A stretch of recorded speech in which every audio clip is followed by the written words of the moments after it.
Irrigation project redesign పై అసెంబ్లీలో CM KCR ఇచ్చిన presentation ఆకట్టుకుందన్నారు Congress MLA Komatireddy Venkatareddy. ఒక ముఖ్యమంత్రి ఇంత అవగాహనతో చెప్పడాన్ని అభినందిస్తున్నామన్నారు.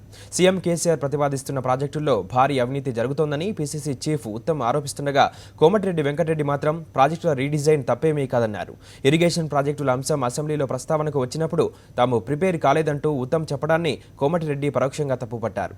టీఆర్ఎస్ ఎన్నికల హామీలు కొన్ని అమలు సాధ్యం కాదన్న వాస్తవాన్ని సీఎం కేసీఆర్ ప్రజలకు వివరించాలని కోమటిరెడ్డి సూచించారు. ఆ ప్రాజెక్టులని పూర్తి చేస్తారో లేదో తర్వాత సంగతి, కానీ అంత మంచి ప్రజెంటేషన్ ఇవ్వడం నాకు కూడా నిజంగా ఆకట్టుకున్నాను. ఎందుకంటే నచ్చింది అది. ఆయన వే ఆఫ్ ఎక్స్ప్రెషన్.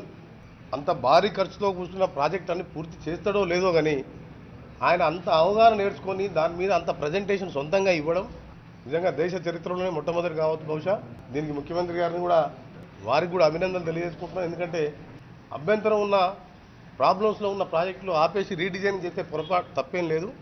మా కాంగ్రెస్ పార్టీ నాయకులు అసెంబ్లీలో ఈ ప్రాణహిత చేవెళ్ళ తుమ్మిడియేటి చర్చ వస్తే ఆ కాంగ్రెస్లో ఒక నాయకుడు మేము ప్రిపేర్ అయ్యి రాలేదన్నాడు. ఆయన ఒక నాయకుడు అంటే ఎంత విచిత్రం అంటే, కానీ మనం ఒక బాధ్యతమైన పోస్ట్లో ఉన్నప్పుడు అది నేర్చుకోవాల్సిన అవసరం ఉన్నది. ప్రజల్ని ఎక్కువ రోజులు ఆశలు పెట్టలేరు. 2 బెడ్రూమ్ల గురించి చాలా ప్రజలు వెయిట్ చేస్తారు, లక్షల మంది వెయిట్ చేస్తుంది. అది మీరు కట్టలేరు.